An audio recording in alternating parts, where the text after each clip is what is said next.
Hello students, welcome to online classes of third semester engineering mathematics. This is Dr. Kiran Poddar, Angadi Institute of Technology and Management, Belagavi.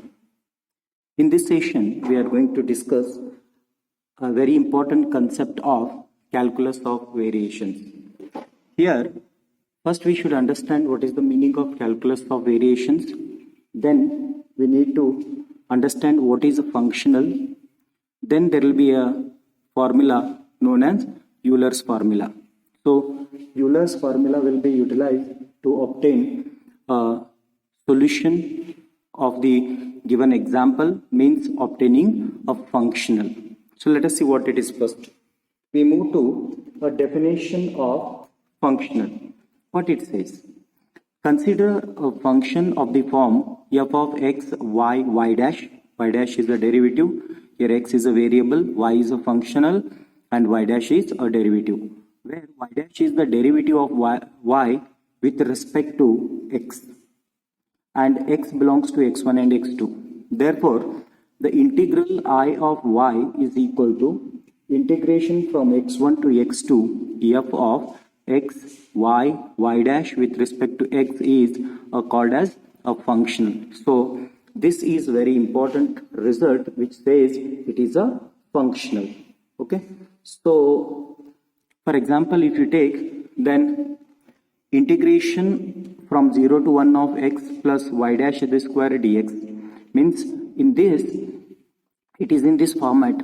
So inside the integral what the function is there, that is called as a functional here, this overall thing. One more example, you can take integration from x1 to x2 of square root of 1 plus y dash the square with respect to x. Fine. So this is all about functional, the definition of functional. Then we move to very important theorem which is called as Euler's equation theorem. So let us see what is Euler equation theorem. And most of the time this Euler equation theorem will be asked in the examination something like this. With usual notation, prove that df by dy minus d by dx. So once again this is not d, it is dou. So we will be taking it as dou by dou f by dou y minus d by dx of dou f by dou y dash is equal to 0. Or else this will be taken in another form also. The another form is something like, the statement of the theorem will be something like this. That is, a necessary condition for the integral I is equal to integration of f of x, y, y dash with respect to x between x1 to x2, where y of x1 is equal to y1 and y of x2 is equal to y2. It will be an extremum that dou f by dou y, the same thing, dou f by dou y minus d by dx of dou f by dou y dash is equal to 0. So we need to calculate this form, means we need to obtain this form which will be helpful to get a final solution. Okay, so let us start with a known concept here. In this part, I be an extremum along some curve y is equal to y of x joining through the point P and Q. Here there are 2 points, one is P and the other one is Q in a origin, in a graph sheet, P and Q. So in this example we can see P is a point with x1, y1, Q is a point with x2, y2. So what happens here, if we are taking y is equal to f of x or y of x is a curve joining the point P and Q, this and this point, how it can be joined? There are 2 ways. Either it can join with this point or we can join with other path. So also let us take y is equal to, means overall function is what? Overall function is nothing but y of x as it is given plus h into alpha of x. H into alpha of x is what? This distance. Means overall way will be taken as the initial way plus this distance will be the final way, that is y of x plus h into alpha of x. That will be treated as equation number 1. And this equation number 1 will be the neighborhood curve where h is very small. It must be very small. Means what? Assume if we are taking a journey from P to Q. One path is given. If this path is blocked, we can see while the road construction, the one road, if it is been blocked, we need to use alternate road, but that should not have it should not be very lengthy. Means the distance between these two roads must be minimum. Therefore, h must be very small. So joining their points, so that we must have alpha of x1, means what it is, the distance along with h, what is there now, this alpha of x1 is equal to 0 at the point P, and this alpha of x2 must be 0 at the point of Q. So these are equation number 2. When we take these are equation number 2 with the condition that the distance between this point is very small, and whenever this point will be calculated with x1 and this x2, and this distance will be taken as y. So in this case, what happens, when we have assumed h is very small, so we'll be taking it as h is equal to 0. Then the two curves coincides. Assume if this distance of h is 0 between these two, what happens, this distance, if it is 0, then both the curve coincide on each other. So they become straight line. Okay, they'll be same then.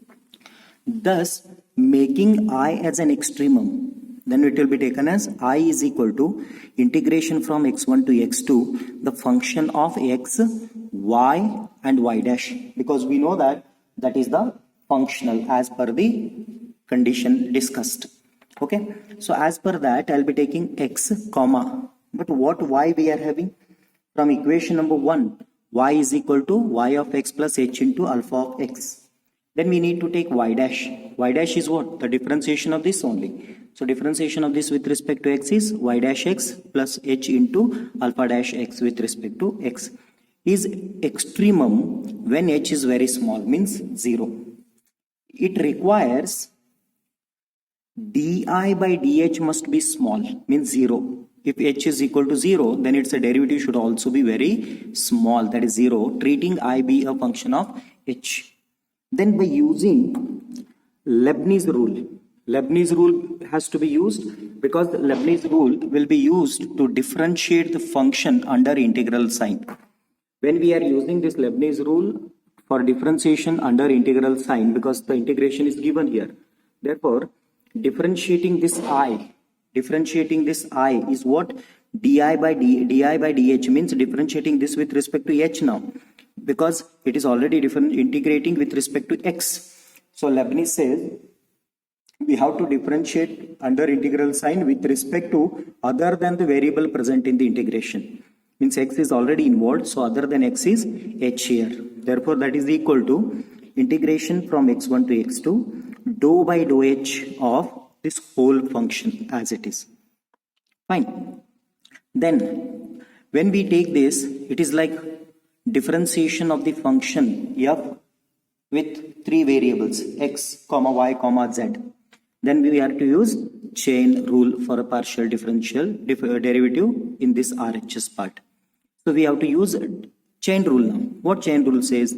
Di by dh is equal to integration from x1 to x2, differentiation of this whole function with respect to h, means what? First, differentiation of the function with respect to x into differentiation of that x with respect to h. If we cancel, again it will be dou f by dou h plus. Similarly, for sext y, differentiation of f with respect to y and that y with respect to h partially. Again, if we cancel, it will be dou f by dou h only. Then dou f by dou y dash, because it is of derivative, means variable function derivative.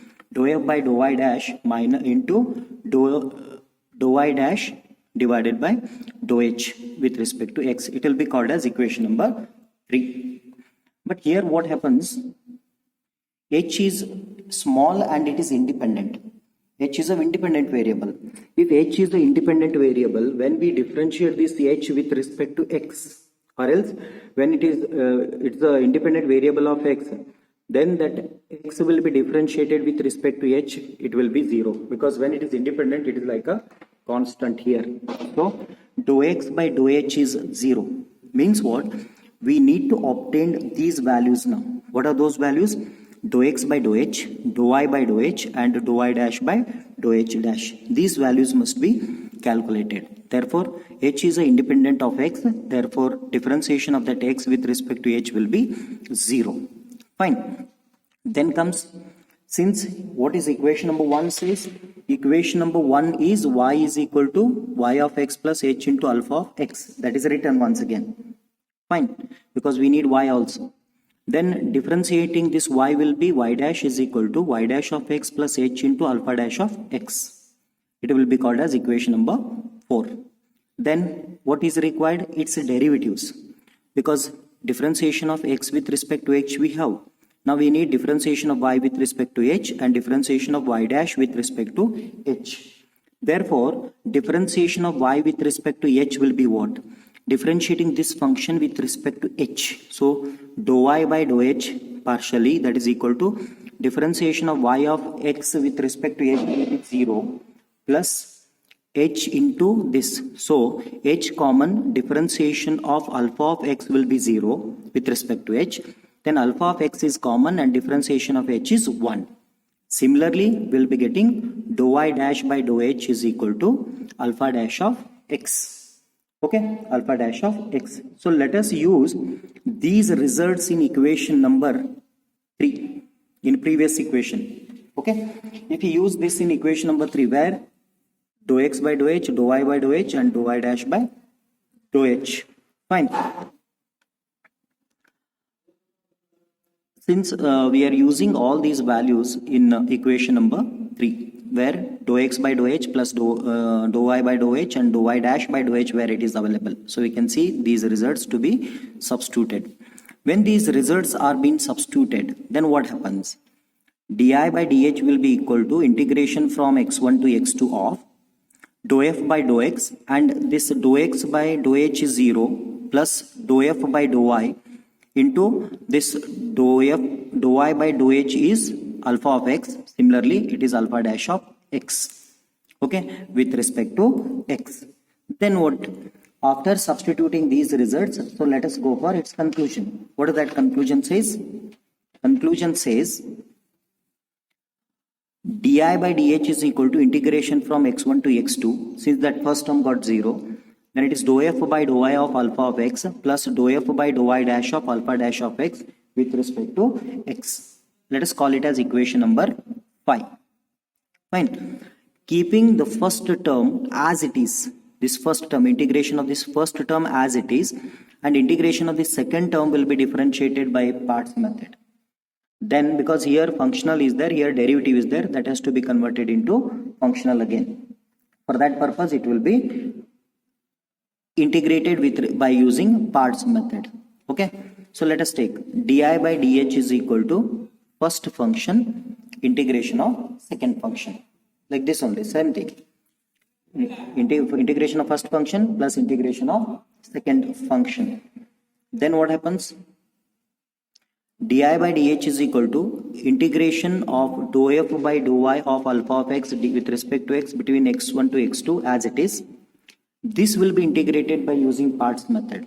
In these two, we can see dou f by dou I dash is the first function, and integration of alpha dash of x will be alpha of x between x1 to x2 minus double integration of second function.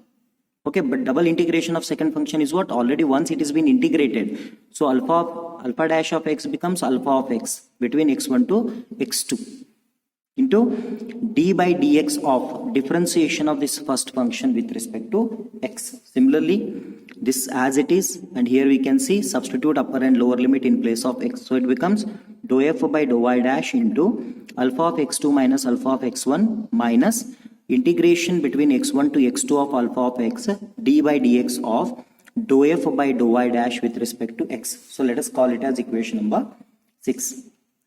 But we know that alpha of x1 and alpha of x2 are 0.